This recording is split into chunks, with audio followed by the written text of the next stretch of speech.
In Chinese history, there were many ways to enter the imperial harem. There were consorts famed for their beauty and others known for their talents.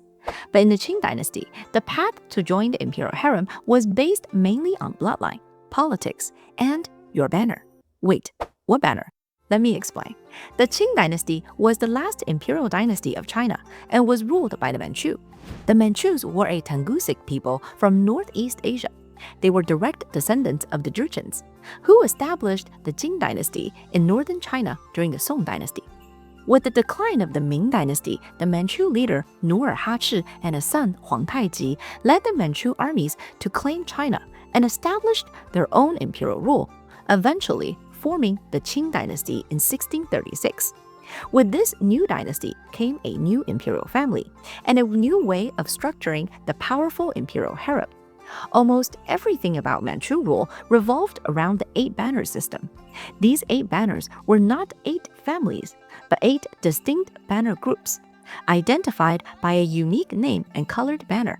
Each banner was made of multiple clans and families. Each family that is a member of the 8-banner system would be known as a banner family. The 8-banner system registered every Manchu, allied Mongol tribes, and certain Han Chinese families to create a strict social hierarchy. Membership in the 8-banner system was needed for many roles and powers within the Qing dynasty government, and was absolutely required for entry into the imperial harem. Hey everyone, I'm Amy. Today we'll be looking at the 8-banner system of the Qing dynasty and how that shaped the selection process of the imperial harem. Before we can understand how Qing dynasty imperial harem selection worked, we first need to talk about the 8-banner system. The 8-banner system was born from the ancient Manchu tradition and can be traced all the way back to the Jurchen customs. Originally, the early Jurchens formed hunting organizations, where groups of hunters around 10 men formed hunting units known as a Niulu. Under Nu'er Hachi's military leadership, he evolved these hunting units into larger groups containing around 300 individuals or households. These groups were then organized into a military system where 5 Niulu formed a Jiala and 5 Jiala formed a Gushan, which became known as a banner. Nu'er Hachi officially formed the 8 banners in 1615, establishing the foundation that would support the entire structure of the Qing dynasty. This 8-banner system first started as a military system, but eventually became used for all aspects of Qing dynasty government, including selection into the imperial harem. In Nu'er Hachi's first version of the 8-banner system, it was exclusive to only the Manchu. It took his initial 4 colored banners and added 4 new ones, distinguished by a border design. This established the 8 distinct color flags: plain yellow, bordered yellow, plain white, bordered white, plain red, bordered red, plain blue, and bordered blue. Over time, the 8-banner system would expand, eventually incorporating other ethnic groups. Most notable additions were the Mongol and Han Chinese, but many smaller groups were also added, including Russians and Koreans. Within each banner, there were subdivisions that were grouped by ethnicity. To make it easier to explain, we will refer to these subdivisions as ethnic banners, such as the Mongol banners and the Han martial banners. But there are not actually additional banners. It is a common misconception that the 8-banner system expanded into 24 banners to include the Mongol and Han Chinese people. But that is incorrect. There are only 8 banners. These 8 banners were also known as the Outer 8 banners, and its members made up most of the important roles of the Qing dynasty government, including military and administrative positions. Within the 8 banners, hierarchy was eventually further divided into the upper 3 banners and the lower 5 banners. The upper 3 banners were the most prestigious.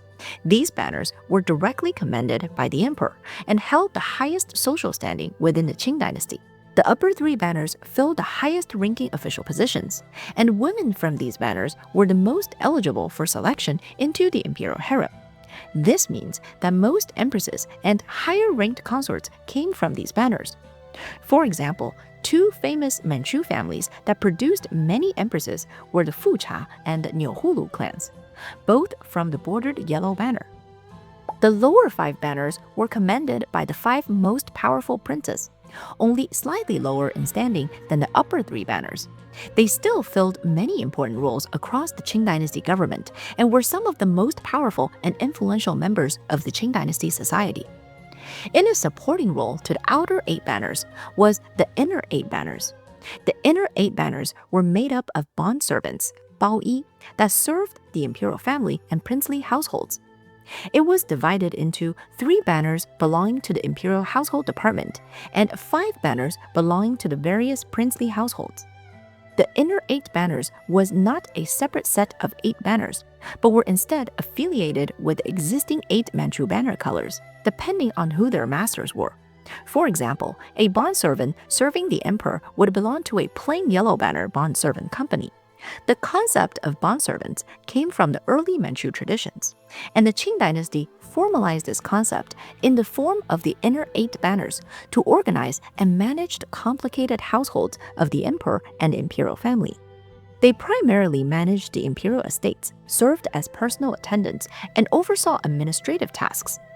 The inner 8 banners were of lower status compared to the outer 8 banners, but could still wield incredible influence due to their direct access to powerful people. They were not limited to just the Manchu. Many bondservants were originally Han Chinese, Koreans, or other conquered people and became hereditary servants. Membership in the 8 banner system was generally hereditary, meaning that most members were born directly into their banners, inheriting their family's status, duties, and privileges. Once a family was registered in a banner, moving to a better banner was extremely rare and difficult. The system was designed for stability and control, not upward mobility between banners. For the most part, your family's banner was your destiny. Any change in banner affiliation would require a special imperial decree known as raising a banner. This was usually only granted for extraordinary service to the emperor or through highly advantageous marriage alliances. This was sometimes used to elevate the status of a non-Manchu woman who became the mother of a future emperor, even transferring her to a Manchu banner, ensuring that the emperor's mother would be from a prestigious banner. A perfect example of this was Empress Dowager Cixi. Her family was transferred into the most prestigious of all banners, the Manchu-bordered yellow banner, after she gave birth to the future emperor. Another prominent example was Imperial Noble Consort Dun Su, the most beloved consort of Emperor Yongzheng. Some of you may also know her as Consort Hua or Nian Shilan from the popular C-drama Empresses in the Palace. She was originally part of a Han Marshal bordered white banner and was elevated to the border yellow banner after giving birth to several children. It is interesting to mention that Consort Hua in the show famously never had children, which is a stark contrast to the historical figure that she was based on. From the same show, you may also remember that the main character Zheng Huan started from a lower Han Marshal banner and was promoted to a more prestigious banner in the story. Interestingly, Zheng Huan's character is based on Empress Xiao Shengxian, who was actually born into the border yellow banner and did not need to be elevated. So that part of the story was not accurate to the historical character. So what if you were not born into a banner and wanted to join? Can you go somewhere to sign up? Generally speaking, all Manchu people of the Qing dynasty were by default a part of the 8 banner system. The 8 banner system served as a population and household registry tool for the Manchu people. However, entry into the 8 banner system for the Mongol and Han Chinese people was much more tricky. In the early Qing dynasty, the Mongol banners was formed by the early Mongol tribes that submitted to Manchu rule. These were highly valued allies, often serving as the elite cavalry of the Qing dynasty armies. While distinct from the Manchu, members of the Mongol banners held significant prestige and were privileged within the 8 banner system. This was a special status for these early Mongol allies, as entry into the Mongol banners was largely restricted after its initial formation. The Han Marshal banners were originally formed by Ming Dynasty soldiers who defected or were captured during the early Qing Dynasty conquests before 1644. Some members were also Han Chinese civilians who joined or were conscripted into the Qing Dynasty military. Members and families of the Han martial banners were culturally distinct from the traditional Han Chinese population, adopting Manchu customs and directly serving the Qing dynasty emperors. They were considered to be of higher status than the civilian Han Chinese population, but were still the lowest in rank of the three ethnic banner groups. The Han martial banner was mainly used by the Qing dynasty to control and regulate the massive Han Chinese civilian population. Because of this and their willing adoption of Manchu customs, they were often considered by the Han Chinese civilians to be traitors. This was a clever system developed by the Manchu to turn the animosity of the general Han Chinese people toward other Han Chinese instead of the Manchu themselves. Similar to the Mongol banners, it was extremely difficult for a Han Chinese civilian to join the Han martial banners after its establishment in 1644. The primary way left to join the eight-banner system was through a process known as Touchong, where Han Chinese people joined the eight-banner system as a slave or bondservant. While this was not a move into the prestigious outer eight banners, it would still elevate them above the general Han Chinese population. Since membership in the eight-banner system was required for many meaningful positions in the Qing dynasty, the exclusivity of the eight banners meant that a select group of families controlled most of the power of the empire. In the earliest days of the Qing dynasty, the selection of consorts was a purely political affair. Only women from the eight banners were considered, and their entry into the imperial harem was a transactional act. Designed to secure strategic alliance with powerful Manchu, Mongol, and Han banner families. This tradition of politically arranged marriages was important for maintaining the stability of a new empire, but also created new challenges, especially if the emperor's personal desire clashed with the needs of the state. This brings us to the story of Emperor Shunzhi, the third emperor of the Qing dynasty. Emperor Shunzhi ascended the throne in 1643 when he was just 5 years old, meaning that the actual power of the throne was held through his powerful uncle, the Prince Regent Du Ergun. Following the tradition of arranged marriages, Du Ergun arranged the first marriage of Emperor Shunzhi. In 1651, he married Empress Bo-er Jijite, a Mongol princess and Emperor Shunzhi's own cousin. This was a classic political marriage designed to further strengthen the crucial alliance within the powerful Mongol nobility. But for Emperor Shunzhi, this marriage quickly became a disaster.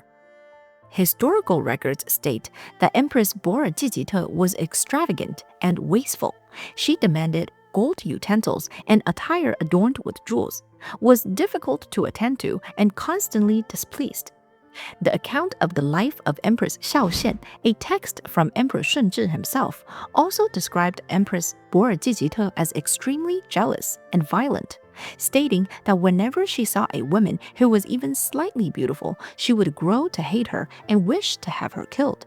After only 2 years of a strained and distant marriage, Emperor Shunzhi had had enough. In a dramatic declaration, he accused his empress of being unfit to rule the inner court, stating their marriage was a disaster because it had been arranged by Du Ergun and had never been his own choice. He demanded that his empress be deposed. This declaration shocked the imperial court.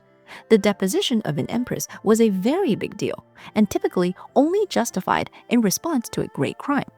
The officials responded with a petition that challenged his authority, asking the emperor to change his mind. However, Emperor Shunzhi would not back down and became deeply ill after the opposition from the court. Eventually, a worried Empress Dowager Xiao Zhangwen reluctantly gave her support, and Empress Bo-er Jijite was deposed and sent away. This made Empress Bo-er Jijite the first and only empress to be officially deposed in the Qing dynasty history. Many of you may remember that Empress Nala was cast aside by Emperor Qianlong.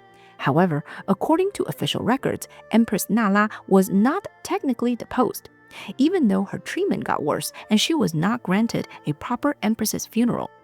So it's more accurate to say that Empress Nala was deposed in spirit, but not through imperial decree. If you're interested in learning more about what happened to Empress Nala, I made a separate video that talks about that. Was Empress Bo-er Jijite truly as terrible as the records say? We can never know for sure. but it is certainly plausible that she was spoiled and difficult enough for Emperor Shunzhi to insist on deposing her. This critical event established that the emperor's personal will, in addition to political necessity, was a crucial factor in the selection of an empress. It was this shift in imperial priorities that led the Qing dynasty court to adopt the imperial draft, a system that would give emperors a greater say in the selection of their consorts, while still keeping to the rigid political structure of the 8 banners. The concept of a state-run imperial draft system actually started in the Ming Dynasty. Emperor Shunzhi's officials built on the Ming Dynasty's system and integrated the 8-banner system to create the imperial draft for the Qing Dynasty. This was further revised under later emperors, like Emperor Kangxi and Emperor Qianlong. This system was hosted by the Ministry of Revenue, one of the 6 ministries, and was not only for the emperor's harem, it was also used to select wives and consorts for other male members of the imperial family. The imperial draft process is detailed in the collected Presidents of the Great Qing Statutes. So how did it work? To start, all of the women of the 8 banners between the ages of 13 and 16 were required to participate. There were some exceptions, such as disabilities or certain exempt families. Women that were not part of the 8 banners were not considered and had no chance of joining the imperial harem. Typically, every 3 years, all eligible women were summoned to the Forbidden City. Before dawn, they would be transported by special mule carts to the Divine Martial Gate, the northern gate of the Forbidden City. On the day of the imperial draft, only the selection candidates would be allowed through this gate, and all other traffic would be diverted to side gates. In the morning, the selection candidates would enter the Divine Martial Gate and be led by eunuchs to the Shunzhen Gate within the Forbidden City to begin the selection process. Originally, these drafts were held in the cold of late winter, but under Emperor Yongzheng, the tradition was changed, and all subsequent drafts were held in the spring. A big thanks to Emperor Yongzheng for making the condition a little better for the selection candidates. Family background was the most important factor, often serving as the pre-screening filter. A woman from a powerful family from the upper 3 banners would have a strong advantage over other women. In a world of intense rivalry, the ideal consort was a political partner and a potential mother to an imperial heir. After considering family, there was the initial screening. This was conducted by eunuchs and senior palace women. They would examine each woman for any physical flaws, as well as their composure and etiquette. They were presented in rows of 5 or 6 for the final judgment. Those who passed this first stage were then granted the privilege of standing before the emperor, the empress dowager, and sometimes the empress for the final selection, standing, not kneeling. Selection candidates have the unique privilege of not having to kneel before the emperor, which is so fascinating to me. Some believed that this privilege was for a logistical reason. For example, certain accounts claim that one imperial draft under Emperor Qianlong had over 8,000 women go through the selection process. In these accounts, Emperor Qianlong only had 1 hour a day to review candidates, and he had to review around 2,000 candidates during that hour. This tight scheduling and massive number of candidates did not leave any room for typical formalities, as each roll of candidates only had around 10 seconds of time in front of the emperor, and only 8 out of the 8,000 candidates were selected from this draft. While some historians debate these large numbers as likely exaggerated, it still gives us an idea of how tight the scheduling is for the selection process. A popular modern Chinese folklore suggests that selection candidates did not need to kneel because any one of them had the chance to become empress one day. This folklore even goes so far as to claim that 8-banner women did not need to kneel to anyone until their status was confirmed through the imperial draft. There is no evidence to suggest that this is true, but it is still an intriguing anecdote. During the final selection before the emperor, the candidates would follow a strict order of entry based on their banner status, with the more prestigious banner candidates going first. The information of each woman was written on a small wooden plaque known as a 绿头牌. This plaque listed the woman's name and background information, including the official positions and names of up to 3 previous generations. These plaques would then be placed on the table in front of the emperor. If a woman was selected, her plaque would be kept on the table, known as keeping a plaque, 留牌子. If the woman was not selected, her plaque would be returned to a tray known as dropping a plaque, 撂牌子.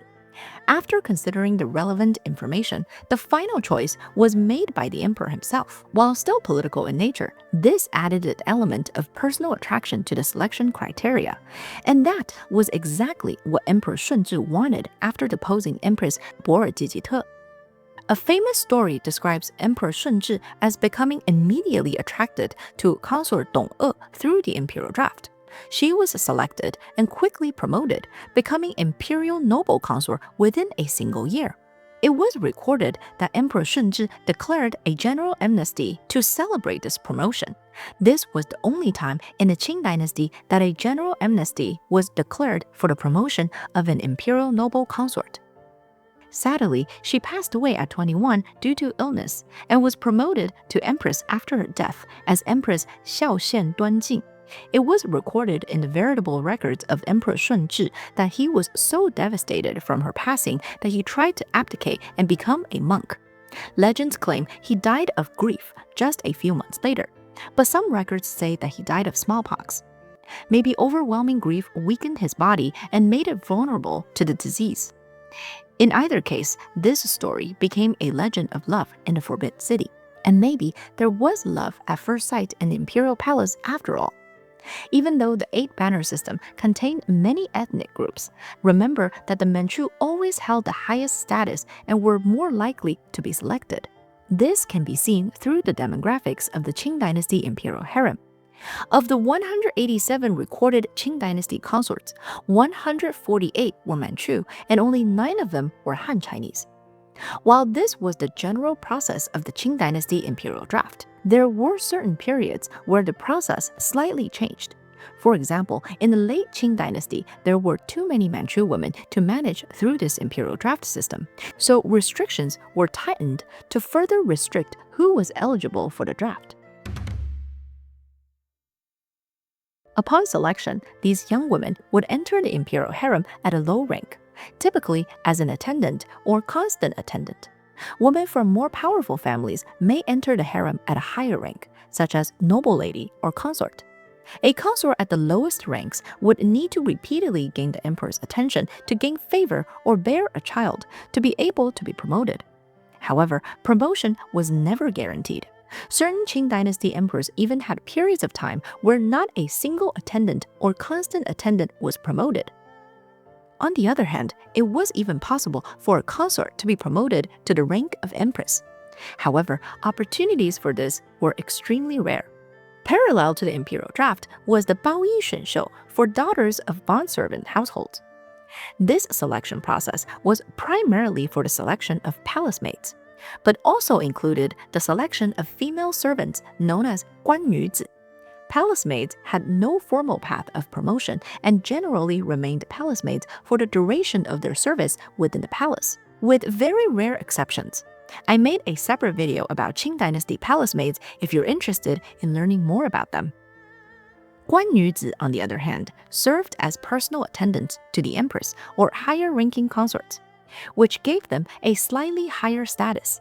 This also meant that they were officially eligible for the emperor's favor and could be promoted into the imperial harem system if they caught the emperor's attention. This promotion was still rare, but at least was a formalized promotion path, and could be considered an alternate path into the imperial harem.